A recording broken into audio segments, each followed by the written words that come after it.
junto pasal 18 Undang-Undang RI nomor 20 tahun 2001 tentang perubahan atas Undang-Undang nomor 31 tahun 99 tentang pemberantasan tindak pidana korupsi.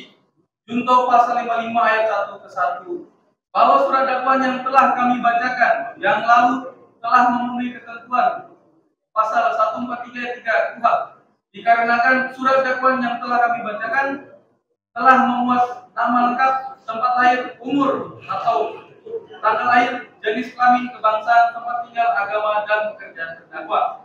Telah menguraikan secara cermat, jelas, dan lengkap mengenai tindak pidana yang dilakukan dengan menyebut waktu dan tempat tindak pidana itu dilakukan. Bahwa mengacu pada surat dakwaan yang telah kami bacakan pada persidangan tanggal 6 Juni 2023, kami berpendapat bahwa surat dakwaan yang telah kami buat telah memenuhi syarat formil karena telah memenuhi identitas daripada terdakwa dan juga telah ditandatangani oleh penuntut umum. Bahwa terkait dengan uraian dakwaan secara jelas menurut hemat penuntut umum, maka dakwaan yang dibacakan dan diserahkan juga diuraikan secara jelas karena penuntut telah merumuskan unsur-unsur delik yang didakwakan dengan perbuatan uraian material yang dilakukan oleh terdakwa juga telah lengkap karena telah menguraikan semua unsur-unsur yang ditentukan dalam undang-undang. Beberapa 2 minggu yang lalu ya, dan atas eksepsi tersebut tadi jaksa sudah menanggapi eksepsi yang kami ajukan. Terlepas dari perdebatan soal materi eksepsi tanggapan jaksa maupun eksepsi kami, bahwa itu soal nanti hakim yang akan memutuskan ya, artinya keputusan biarlah hakim yang akan memutuskan, mengambil sikap dan memutuskan apakah kemudian eksepsi ini akan dikabulkan atau tidak. Tetapi yang paling penting dalam perkara ini adalah dengan hakim memutuskan untuk minggu depan itu mengambil sikap ataupun menjatuhkan putusan sela, berarti bahwa permohonan kami di dalam eksepsi agar hakim menjatuhkan putusan sela itu dikabulkan oleh hakim. Ya, artinya bahwa kita sama-sama bersepakat bahwa ini perkara baru, ya, bukan perkara lanjutan dari perkara yang pertama, di mana eksepsi tersebut kami sudah dikabulkan, kemudian jaksa mengajukan waktu itu eksepsi kami dikabulkan, kemudian jaksa mengajukan dakwaan dan oleh jaksa itu kan dianggap sebagai lanjutan dari perkara itu. Tapi ini bukan. Artinya dengan hakim menjatuhkan putusan sela pada minggu depan, perkara ini adalah perkara baru. Artinya dia tidak lagi tunduk pada putusan Mahkamah Konstitusi beberapa waktu yang lalu yang menyatakan bahwa akan diputus pada putusan akhir. Ya, buat saya itu poin penting di dalam persidangan hari ini. Ya, artinya hakim menyatakan minggu depan itu akan mengambil sikap dengan menjatuhkan putusan sela. Nah, persoalan materi eksepsi kemudian materi dari tanggapan jaksa, kami tetap berpatokan pada materi eksepsi yang kami ajukan. Bahwa pertama adalah kasus ini adalah kasus nebis in idem dan hakim harus menjatuhkan putusan sela terkait dengan nebis in idem ataupun dakwaan itu batal demi hukum karena beberapa poin-poin penting yang sudah kami jelaskan di dalam eksepsi yang kemarin. Yang kedua, bahwa sekali lagi kami menyatakan sprint dakwaan yang diajukan oleh jaksa ini tidak punya cantolan hukum, ya. Tidak punya cantolan. Kenapa kami katakan tidak punya cantolan? Karena memang dalam sprindik, dalam dokumen-dokumen hukum yang oleh jaksa dijadikan dasar untuk kemudian mendakwa atau menyatakan sebagai tersangka ataupun terdakwa kepada Pak Johannes Reto, itu tidak punya cantolan hukum. Kenapa? Karena memang sprindik yang mendasari dia membuat dakwaan itu adalah kasus KKN, ya, bukan kasus korupsi dan nepotisme. Oleh karena itu buat kami dakwaan ini kabur, dakwaan ini tidak punya cantolan hukum dan dakwaan ini harus batal demi hukum. Karena pertimbangannya seperti yang saya sudah katakan tadi, bahwa ini tidak punya cantolan hukum, dakwaan ini tidak punya dasar hukum. Itu ada kata korupsinya, tidak. Kata korupsi itu dia inheren dengan kolusi dan nepotisme. Pengaturannya dalam undang-undang tersendiri, undang-undang KKN. Sedangkan kewenangan, kalau kemudian undang-undang korupsi itu nomor 39 tahun 99, ini kita bicara soal kewenangan. Kalau dalam undang-undang korupsi, jaksa diberikan wewenang untuk melakukan penyidikan ataupun penyelidikan atas perkara itu dan penuntutan. Jadi semuanya ada di tangan jaksa. Tetapi di luar daripada undang-undang korupsi tersebut, maka jaksa tidak punya kewenangan. Sebagaimana yang sudah diputus dalam eksepsi kami yang pertama, putusan sela dalam kasus yang pertama. kasus KKN, jaksa tidak punya kewenangan dan pengadilan ini tidak punya kewenangan absolut untuk melakukan pemeriksaan atas perkara itu. Nah, oleh karena itu makanya menurut kami jangan kita terjebak dengan ada kata korupsinya di dalam. Tetapi pengaturan undang-undangnya berbeda, dan kalau pengaturan undang-undang berbeda maka kewenangan yang dimiliki oleh jaksa agung oleh kejaksaan juga berbeda, terbatas pada Undang-Undang 39 tahun 99. Sedangkan Undang-Undang KKN jaksa tidak punya kewenangan sama sekali.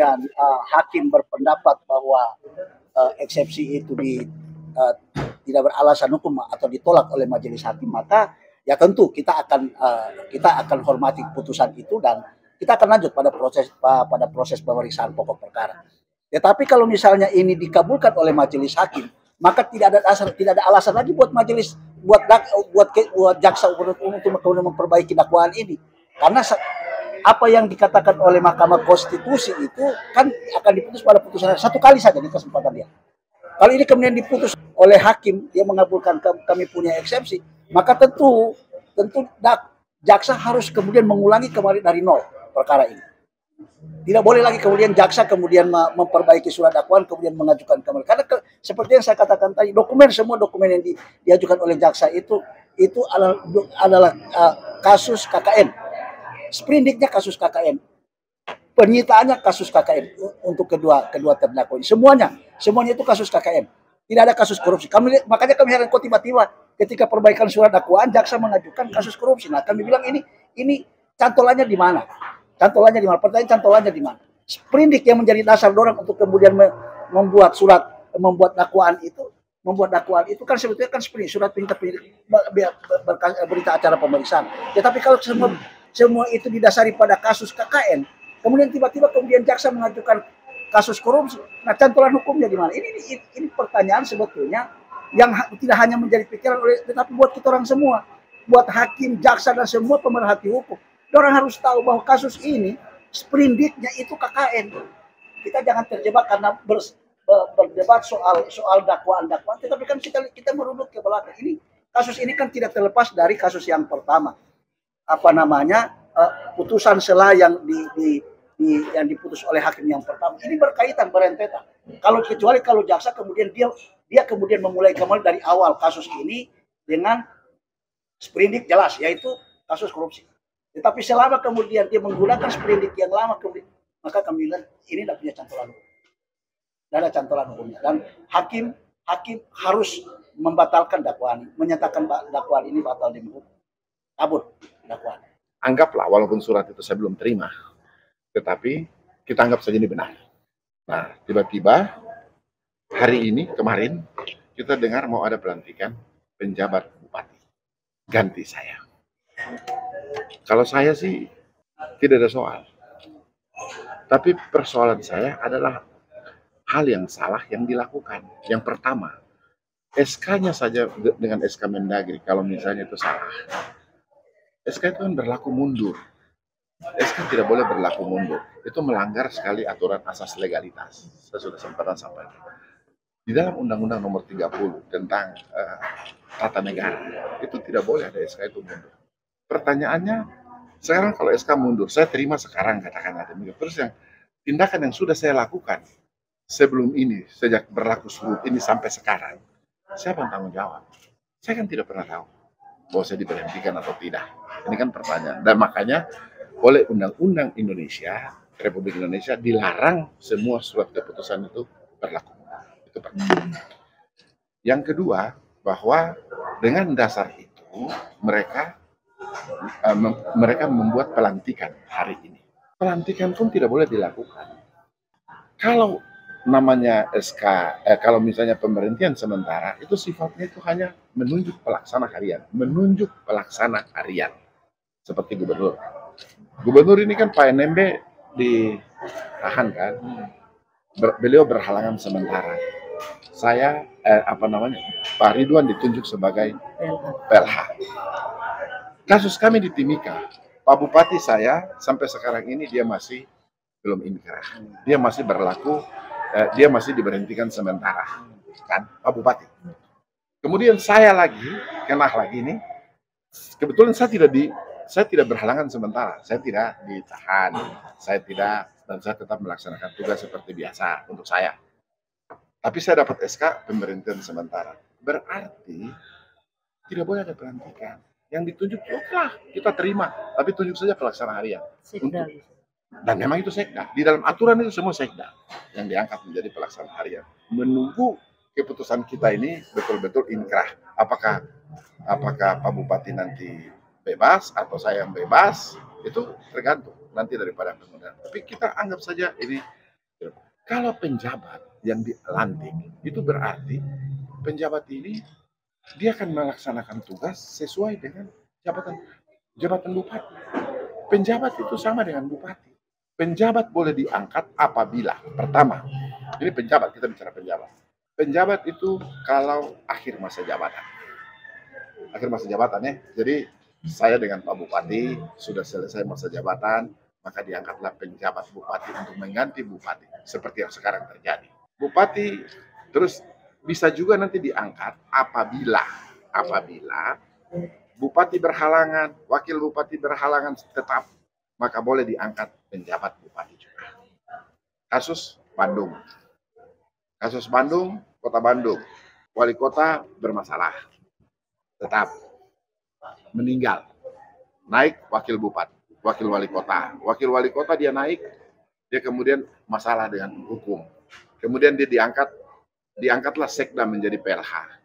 Begitu sekda diangkat jadi PLH untuk sementara, sidangnya beliau tetap dihukum dia. Ini langsung diangkat jadi penjabat. Jadi kalau penjabat ini salah sekali, sudah jelas salah sekali dalam melaksanakan. Ini menabrak aturan semua. Ibu Gubernur dia harus evaluasi. Saya dipilih dan Pak Bupati dipilih berdasarkan hasil politik, bukan administratif. Yang diangkat sekarang adalah administratif. Saya sampai sekarang menjadi pelaksana tugas bupati, tetap melaksanakan tugas bupati. Jadi kan ada 3 kriteria. Pertama, PLT. PLT itu ditunjuk orang yang PLT itu hanya diangkat dari wakil gubernur, wakil wali kota, wakil bupati, itu PLT. Melaksanakan tugas bupati, sama. Kepala daerah. Kemudian yang berikut adalah PLH. Itu pelaksana harian saja. Yang bertugas paling lama 1 bulan, diperpanjang lagi. Yang ketiga baru penjabat. Nah, kasus saya dengan kasus Mimika, ini hanya PLH, bukan penjabat. Kamu bayangkan ya, saya masih pakai 2 bunga ini, karena saya wakil bupati. Bertugas sebagai pelaksana tugas bupati. Ini dilantik ini kan berarti dia pakai langsung bupati, punya pangkat 3 dan lain-lain. Jadi saya punya komentar. Saya tetap melaksanakan tugas seperti biasa. Silakan dilantik jadi penjabat bupati. Tetapi tidak bisa melaksanakan tugas di Mimika.